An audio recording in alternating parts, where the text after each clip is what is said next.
Hey there, and welcome back to the Deep Dive. Today we're going deep, really deep, into equality of opportunity.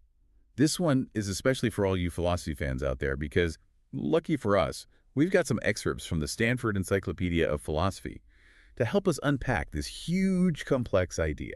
Absolutely. We're going to be looking at equality of opportunity through that philosophical lens, exploring the different ways philosophers think about it, how they debate it, and what it means for how we think about fairness and justice. I love it. Yeah. Okay, so I think we should start with the basics. What's the difference between equality of opportunity and equality of outcome? On the surface, they sound pretty similar. They do sound similar, but the difference is so important. Okay, think about a race. Equality of outcome means everyone finishes at the same time. Like, it doesn't matter how fast anyone runs or how hard they try, everyone just crosses the finish line together. But with the equality of opportunity, everyone has a fair start, so no one is held back unfairly or, given an advantage right from the beginning. So it's less about guaranteeing everyone wins, but more about making sure the race itself is fair. Yes, exactly. That's such a key difference because, if we wanted equality of outcome, things could get really strange. Yeah, I could see that. Like, think about it. Equality of outcome might mean everyone has to get the same salary, and it wouldn't matter what their skills were or even what kind of work they did. That doesn't make a lot of sense, does it? I mean, in the real world, people have different abilities and they make different choices and they contribute to society in different ways. Like, it wouldn't be very fair to treat everyone exactly the same, regardless of all that. Right. And equality of opportunity acknowledges those differences, but it says, hey, let's make sure that no one starts off disadvantaged just because of things they can't control, things like their race, gender, where they grew up, or other things that shouldn't really matter. So it's more about leveling the playing field instead of just trying to make everyone the same. I like that, leveling the playing field. Now, the Stanford Encyclopedia actually talks about two main ways philosophers have thought about equality of opportunity, and they call them the deontic view and the telic view. Okay. Those sound kind of intimidating. What do they mean? Don't worry, they're not as complicated as they sound. Okay, so imagine the deontic view is all about the rules of the game. Like, it's focused on making sure that the rules for distributing opportunities are fair and that they treat everyone the same. So, say we're thinking about job applications. A deontic approach would want to make sure that the hiring criteria are clear and that they aren't hiding any biases, and also that the selection process is actually unbiased and that, of course, there's no discrimination happening. So it's basically saying, let's make sure the rules themselves are fair and everyone is following the same rules. Exactly. Now, the telic view is a little different. It cares more about the big picture, the overall situation. It's asking, do people actually have equal opportunities in real life, even if the rules are fair? Oh, I see. So even if the rules are technically fair, there could be other things that are preventing true equality of opportunity. Yes, exactly. Let's think about those job applications again. A telic perspective would ask, well, can people from disadvantaged backgrounds actually even get the skills and experience they need to apply for those jobs? Do they have good schools and mentors and networks to help them along the way? So it's really about looking beyond just the rules and thinking about the whole social context. Yeah, because even with perfect rules, some people might not even be able to get to the starting line, so to speak. That's a great point. So the Telic view is saying that we need to think about the social and economic inequalities that create these unequal starting points. Right. And now you can start to see how these two views, the deontic and the telic, can actually work together. We need both fair rules and a level playing field to really achieve equality of opportunity. They each bring something important to the table. In the Stanford Encyclopedia, they use this helpful analogy of a spectrum to talk about this. It goes from thin conceptions of opportunity, which are more formal, to thick ones, Mm. which are more substantive. Oh, that's a good way to think about it. So tell me, what would be at the thin end of this spectrum? Well, at the very thinnest end, you have what's called formal equality. This is basically just the absence of legal barriers to accessing things. So, for example, we have laws that prevent discrimination based on race, gender, or religion when it comes to things like jobs, education, and housing. So it's about making sure the law says everyone has the right to participate, that no one is excluded just because of who they are. That's right. But as we move along the spectrum toward the thicker conceptions, things start to get, well, thicker. These conceptions start to deal with barriers that are harder to see, the ones that go beyond the formal legal stuff. For example, they might say, hey, even if there's no official discrimination, what about those unofficial practices or just those cultural things that can actually disadvantage certain groups? Right, so you might have a law that says everyone has equal access to education, but what if certain schools are underfunded or located in areas that are hard to get to? Or what if there are cultural biases that make it harder for certain students to succeed, even if they're technically allowed to be there? Exactly. And a thicker conception of opportunity might also say it's not enough to just give people the legal right to participate. What if they don't have the resources or the support to actually take advantage of those opportunities? So it's not just about having a seat at the table, it's about having the tools you need to actually participate in the conversation. That's a great way to put it. And as we keep moving along this spectrum, we get to conceptions that are really trying to tackle those underlying social and economic inequalities, those things that create unequal starting points. These are often called substantive equality of opportunity, and they focus on things like making sure everyone has good education and healthcare, guaranteeing a living wage, and having social safety nets to help people if they're struggling. It sounds like it's really trying to level the playing field in a much more comprehensive way by taking into account all the different social, economic, and even cultural factors that can affect a person's chances. That's it, exactly. And this leads us to a very influential idea about equality of opportunity, and it's called meritocracy. Oh yes, meritocracy. Yeah. The idea that success should be based on merit, on your talent and effort. It sounds good, but is it really that simple? Well, it's not quite that straightforward. Like, rewarding merit is definitely a good thing, but meritocracy itself raises a lot of questions, a lot of challenges. Like, even the most basic question, how do we define merit? Is it just about, like, natural talent, or is it also about things like hard work, dedication, and even luck? Right, if someone's born with natural abilities, but they Right. don't actually try to develop them, do they really deserve to be rewarded? But then on the other hand, what if someone works incredibly hard, but they're just not naturally gifted in a certain area? Hmm. Will they ever be able to reach the same level of success as someone who is naturally gifted? Exactly. And that brings up the question of how much our social background and how we were raised affect both our talent and our effort. Yeah, because if someone grows up with all these advantages, with good schools and resources and people who support them, are they really competing on a level playing field with someone who didn't have those advantages growing up? You're hitting on a key point. It's like saying everyone can run a marathon, but some people have been training their whole lives with the best coaches and equipment, while others have barely had enough food to eat. You can't really call that a fair race. No, not at all. So one of the big critiques of meritocracy is that it might actually keep existing inequalities going Hmm. because it doesn't consider all the things that shape a person's chances right from the start. It creates this illusion that everything is fair, but in reality, things are already stacked in favor of certain people. That's a great way to put it.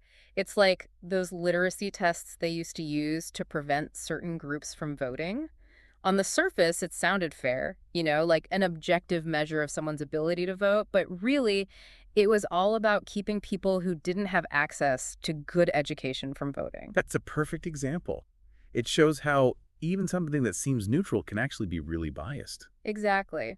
And there's another tricky thing about meritocracy. It's called reaction qualifications. Reaction qualifications. I'm not sure I've heard of that before. It's a weird term, I know, but it basically means that sometimes someone's qualifications for a job or an opportunity are based on how other people react to them, not on their actual abilities. Okay. I think I need an example to understand this one. Okay, imagine a restaurant owner who needs to hire some new waiters. In a perfect meritocracy, the owner would just pick the best people based on their skills, their experience, and how good they are at customer service. But what if this restaurant is in a town where, well, people have some prejudices, maybe about race? Oh, I see where you're going with this. The owner might feel like they have to hire waiters of a certain race just because they think that's what their customers want, even if it has nothing to do with how good those waiters actually are at their jobs. Yes, exactly. So in this case, the waiter's race becomes what's called a reaction qualification. It's not about how good they are as a waiter, it's just about how other people see them. That's a really good example. It shows how biases in society can creep into even those decisions that are supposed to be based on merit, on people's abilities and hard work. That's the problem. So now we have to ask, how can we create systems that are truly meritocratic? How can we make sure that people are rewarded for their talent and effort, but also minimize the impact of all these external factors? That's a great question. And it sounds like meritocracy, even though it's a good idea in theory, is much harder to put into practice than we might think at first. You're right about that. And that's why philosophers have come up with other ideas about equality of opportunity that try to move beyond the problems of meritocracy. One of these is substantive equality of opportunity, which, as we talked about earlier, is all about addressing those deeper inequalities, the ones that create unequal starting points in the first place. So instead of just focusing on making the rules of the game fair, substantive equality of opportunity is saying, hey, let's level the playing field before the game even starts. Exactly. It's about recognizing that true equality of opportunity means more than just having fair procedures. It means creating a situation where everyone has a genuinely equal chance to succeed. Okay, I'm starting to get the big picture here, but I am curious, how do we actually put these ideas into action? How do we go from these philosophical theories to real policies and changes that can make the world more just and fair? That is the million-dollar question. And honestly, it's something we'll be talking about a lot more throughout this entire deep dive. But I think one thing is clear. To achieve equality of opportunity, we need to do a lot of things. We need to think about the formal rules, but also about the social and economic conditions that affect people's lives. It sounds like we have to think about equality on all these different levels, from each person to society as a whole, and even globally. Yes, we need to think about the rules of the game and also the playing field itself, and even the whole context in which that game is being played. That's a great way to put it. I'm already starting to see just how much there is to consider when we talk about equality of opportunity. It's not just a simple idea, it's something that goes really deep and makes us think about what kind of world we want to live in. I totally agree. And that's what makes this whole conversation so interesting and so important. It's not just theory, it's about real life. I'm excited to keep exploring this topic. Me too. There's so much more to discuss, and I think our listeners are in for a real treat. Welcome back to the deep dive. We've been going pretty deep into equality of opportunity, and it's already making us think really hard. Yeah, for sure. And I think our listeners are starting to see how complicated this idea really is. Like, it seems simple on the surface, but there's so much more to it than you might think. Before we took a break, we were starting to talk about substantive equality of opportunity, the idea that you can't just remove some obvious barriers and call it a day. You have to address the deeper inequalities that make things unfair from the beginning. Exactly. Substantive equality of opportunity says, hey, it's not enough to just give everyone equal chances if they're not starting from an equal place. We have to address those deeper inequalities to make things truly fair. So we can't just say, okay, everyone can apply for this job or this school if some people are already at a disadvantage because of things they can't control. Oh, that's right. And that brings us to the work of John Rawls, a super important political philosopher. Rawls came up with this concept of fair equality of opportunity, often shortened to FEO, which takes substantive equality of opportunity and gives it a more structured framework. So Rawls is taking this idea of a level playing field and giving us some specific ways to think about it. Exactly. Rawls says that FEO has two main parts. First, he says that any position or office should be open to everyone, and that those opportunities should be based on fair equality of opportunity. This means that we have to get rid of any barriers based on things like a person's race, gender, or social class. Those things should not be deciding factors. And second, he says everyone needs to have a fair chance to develop the talents and put in the effort that's needed to compete for those positions and offices in the first place. So Rawls isn't just saying we need to stop discriminating in the selection process. Yeah. He's also saying we need to make sure that everyone has the same opportunity to develop the skills they need to even be considered for those opportunities in the first place. Precisely.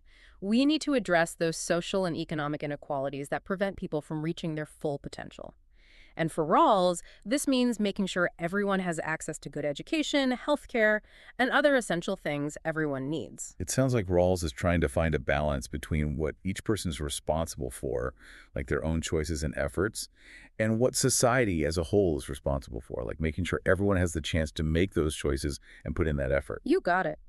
Rawls knew that our talents and abilities aren't just about how hard we try. They're also shaped by factors beyond our control. Things like what our families are like, our social class, and even just plain luck play a big role. It's kind of like, we can't deny that some people are just naturally more talented in certain areas than others, but those natural talents often aren't distributed very fairly, are they? Right. And Rawls argued that a fair and just society has a duty to make up for those unfair advantages, to level the playing field so that everyone has a fair chance to succeed based on their own hard work and abilities. This idea of fair equality of opportunity is a lot more complex than I realized.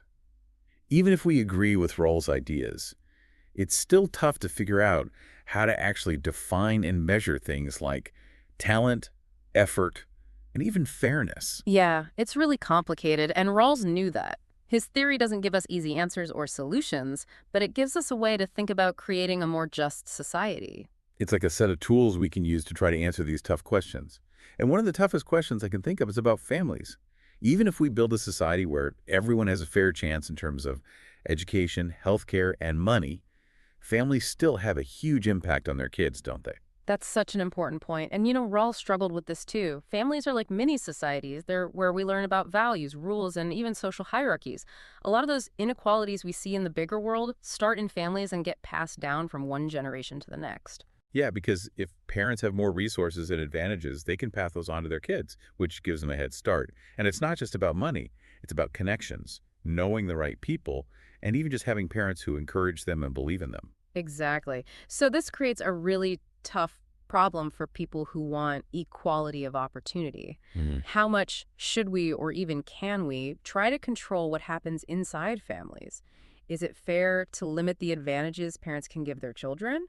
Or would that be like interfering with their rights as parents? That's like walking a tightrope, isn't it? Yeah. We want to respect families and let them make their own decisions, but we also want every child to have a fair chance in life, no matter what kind of family they come from. Exactly. And philosophers like Harry Brighouse and Adam Swift have thought a lot about this whole issue of how families affect equality of opportunity. Oh, interesting. What do they say? Well, they say that we need to look at two different types of advantages that parents give their kids. The first type is the kind of advantage that's really good for the child's development, like love, care, and a stable home. These are good things, Yeah, we definitely don't want to limit those. Every child deserves those kinds of advantages. of course. But then there's a second type of advantage. And this is the kind that's mostly helpful because it gives the child a leg up in competition for things that are limited, like going to the best schools, getting extra tutoring, or knowing influential people. I get it. These are the kinds of advantages that contribute to inequality. They give some kids an unfair advantage over others. Right. And Brighouse and Swift argue that while parents have a right to give their kids the first type of advantage, the kind that's good for their development, they don't necessarily have the same right to give them the second type, the kind that mostly just gives them an unfair edge. Yeah. So it's about trying to figure out the difference between an advantage that benefits the child directly and an advantage that just helps them win in a competition. It sounds like we might need to think about limiting those second kinds of advantages to make things more fair. Exactly. And this doesn't mean we have to get rid of families entirely or stop parents from giving their kids any advantages at all. But it does suggest that we need to think carefully about how to balance family choices with the goal of making sure every child has a fair shot. This is such a complex issue, but I think it's a really important one because families really do play such a huge role in shaping our lives and the opportunities we have. You're absolutely right. And this shows us that the conversation about equality of opportunity goes way beyond just making fair rules or trying to redistribute resources. It's also about the values we teach our children and the ways that institutions like families can either reinforce or challenge those inequalities. Now, we've talked a lot about how social and economic things can create unequal opportunities. But what about just plain luck? Because it seems like even if we had a perfectly fair and equal society, there would still be random things that could affect how our lives turn out. You've hit on a really important point, and this leads us to a more radical idea about equality of opportunity, one that goes beyond social and economic inequality and tries to deal with the idea of luck itself. Ooh, now you're talking. Yeah. I love when philosophy gets really deep and challenging. Tell me about this radical idea. Get ready, because we're going to talk about luck egalitarianism.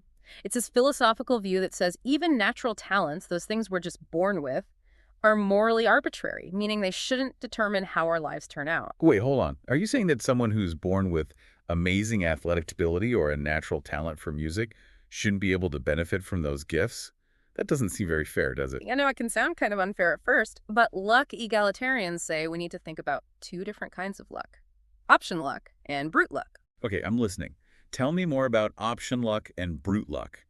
Option luck is the luck that comes from the choices we make. Like if you decide to invest money in the stock market, you're taking a chance. You might get lucky and make a lot of money, or you might be unlucky and lose it all. That's option luck because it comes from a choice you made. So with option luck, you're taking responsibility for whatever happens, the good and the bad. Exactly. Now, brute luck is totally different. It's the kind of luck that's completely outside of our control. It's like being born into a rich family or inheriting good genes or just avoiding accidents and illnesses. So it's the kind of luck that shapes our starting point in life, the circumstances we're born into. You got it. And luck egalitarians say it's fair to hold people accountable for their option luck, but not for their brute luck.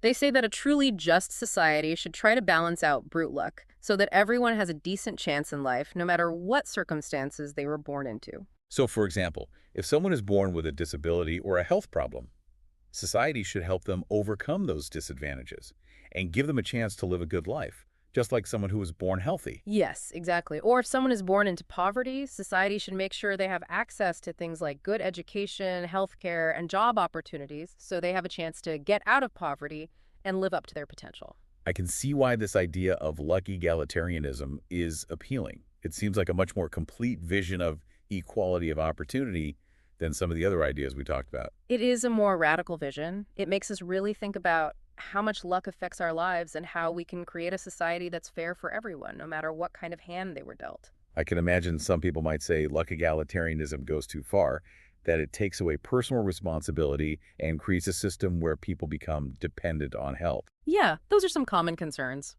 But luck egalitarians have thought about that, and they have some responses. They say recognizing the role of brute luck doesn't mean we're denying individual responsibility. It just means we're acknowledging that not everyone starts from the same place, and a just society needs to help those who are dealt a bad hand. So it's not about making sure everyone gets the same outcome no matter what they Um, do. It's about making sure everyone has a real chance to make choices that can lead to a good life, even if those choices might lead to different results for different people. Exactly. It's about giving people the tools they need to be self-sufficient and contribute to society, not making them dependent on handouts. Now, we've been talking about equality of opportunity within a specific society, but what about the whole world? There are huge differences in wealth, resources, and opportunities between countries. How do these ideas apply on a global scale? That's a really important question, and it's becoming more and more relevant as the world becomes more interconnected. We can't just talk about fairness within our own borders and ignore the global systems that create inequality on a huge scale. It's like we can't just pretend those inequalities don't exist, can we? Absolutely not. And this brings up a whole bunch of new challenges and questions. For one thing, it makes us think about who we consider to be part of our moral community, the people we believe we have a moral obligation to. So are we saying that we have the same responsibilities to people in other countries as we do to our own citizens? Or do our obligations stop at our own borders? That is a really tough question, and different philosophical viewpoints have different answers. Some people think we only really have strong obligations to people within our own nation because we share a political system and community with them. So they're saying we have special responsibilities to our fellow citizens, but not necessarily to people in other countries. Right, but others say our moral obligations apply to everyone, regardless of where they live or what their nationality is. So they see us all as part of one big global community, and we have a responsibility to make sure everyone has a chance at a good life, no matter where they were born. Exactly. And this global perspective changes how we think about equality of opportunity. If we truly believe everyone deserves a fair chance, then we need to start thinking about how to fix the global systems that create these inequalities. So it's not just about sharing resources within our own countries, it's about creating a fairer world for everyone. That's it. And this means addressing problems like unfair trade practices, the burdens of debt, climate change, and the exploitation of workers in less developed countries. Wow, that's a big task. But it seems like it's really necessary if we're serious about creating a world where everyone has a chance. I agree. And it reminds us that this whole discussion about equality of opportunity isn't just some theoretical debate. It has real-world consequences for how we live our lives, how we structure our societies, and how we interact with each other on a global level. Welcome back to the Deep Dive. We've been really digging into this idea of equality of opportunity and seeing how it affects individuals, societies, and even the whole world. It's been a wild ride. We've covered so much from formal equality to that crazy concept of luck egalitarianism. And we even talked about how families can impact things. But before we finish up, I'm really curious to push this even further. Remember you mentioned something about equality of opportunity on steroids. That's right. Get ready, because we're about to explore some really out there ideas, concepts that challenge how we usually think about fairness and what might actually be possible. I am so ready. Lay it on me. Okay, so let's go back to luck egalitarianism for a second. We talked about how it tries to make things fair by reducing the effects of brute luck, those things we're born with, like our genes or our family background. But some philosophers are taking this even further, saying we should aim to completely get rid of brute luck. Get rid of brute luck. Yep. Isn't that kind of impossible? How can we just erase the random stuff that happens in life? It feels like brute luck is just part of being human. I know, it sounds crazy, right? But these philosophers are asking us to think bigger, to imagine a future where maybe technology and how we organize society could actually let us minimize or even totally get rid of the impact of those random factors. I'm trying to imagine what that would even look like. A world without brute luck. What would that be like? Okay, imagine a world where we can use genetic engineering to get rid of all inherited diseases and maybe even enhance people's cognitive abilities. Everyone would be born with pretty much the same physical and mental potential. That sounds a bit like a science fiction movie where everyone is genetically perfect. Wouldn't that get rid of diversity and make everyone kind of the same? And who gets to decide what's perfect anyway? You've got some really good points. The goal isn't to make everyone identical or force some idea of perfection on people.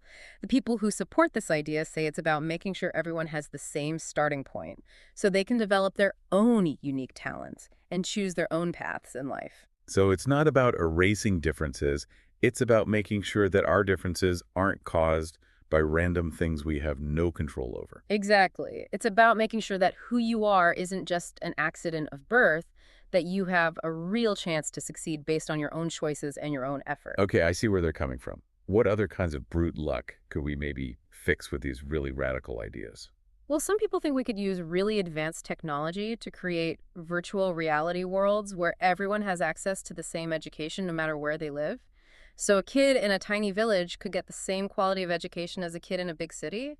That would be amazing. It's like making education fair for everyone, no matter their physical location. It's taking online learning to a whole new level. Yeah. And some people even talk about using brain-computer interfaces to directly upload knowledge and skills, which would basically get rid of traditional education completely. Wow, that is next level stuff. Yeah. But doesn't that bring up some ethical issues? Like, what about privacy? And what if someone misused this technology? The idea of messing with people's minds is a little scary, to be honest. I agree. You're right to be cautious. These are big ideas, and they come with big ethical questions that we as a society need to discuss now before these technologies become a reality. Absolutely. We can't just jump into these things without thinking about the potential problems. Mhm. But even if we could somehow get rid of brute luck completely, wouldn't some other kinds of inequality pop up? I mean, people make different choices, they value different things, and they respond to opportunities in different ways. Those differences would still lead to different outcomes, right? That's a good point. Even in a world without brute luck, option luck, the luck that comes from our choices would still exist, and that would definitely lead to some level of inequality. But the people who support this idea say that those inequalities would be more acceptable because they'd be based on the choices people made, not on circumstances beyond their control. So it becomes less about equality of opportunity and more about equality of responsibility, making sure everyone is judged on their choices, not on things they can't change. Exactly, and that brings up another big question. What would a fair system for option luck even look like? How do we create a world where everyone has a fair chance to make good choices, knowing that those choices might lead to different results? Wow, that's a really deep question. Mm. It feels like we're going beyond the traditional ideas of equality of opportunity and entering a whole new philosophical territory. We are. But that's what makes philosophy so cool. It lets us explore these crazy ideas, challenge what we think we know, and imagine completely new ways to make the world better. It's like expanding our minds and thinking about all the possibilities, even the ones that seem impossible. Yes. And even if we never actually create a world without brute luck, just thinking about it helps us see the limits of how we think now and imagine other ways to structure our societies. It reminds us that this whole conversation about equality of opportunity isn't over. It's something we have to keep thinking about, debating, and trying new things to figure out. That's right. And it's a conversation that everyone should be a part of. Well, I feel like we've really covered a lot today. We explored the philosophy behind equality of opportunity, talked about some of the biggest challenges and dilemmas, and even imagined some really radical possibilities. It's been a really amazing journey. And to all of you listening, I hope this deep dive has given you a much deeper understanding of equality of opportunity and all its complexities. It's not a simple idea, and there are no easy answers, but it's something that we all need to keep thinking about because it's about fairness, justice, and the kind of world we want to live in. So true. In the end, it's up to each of us to decide what kind of world we want to create. What values are most important to us? What principles will we stand up for? What actions will we take? Those are the questions I hope you keep asking yourselves long after this deep dive is over. And remember, even small actions can help build a more just and fair world.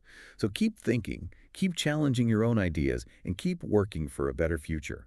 Until next time, keep diving deep.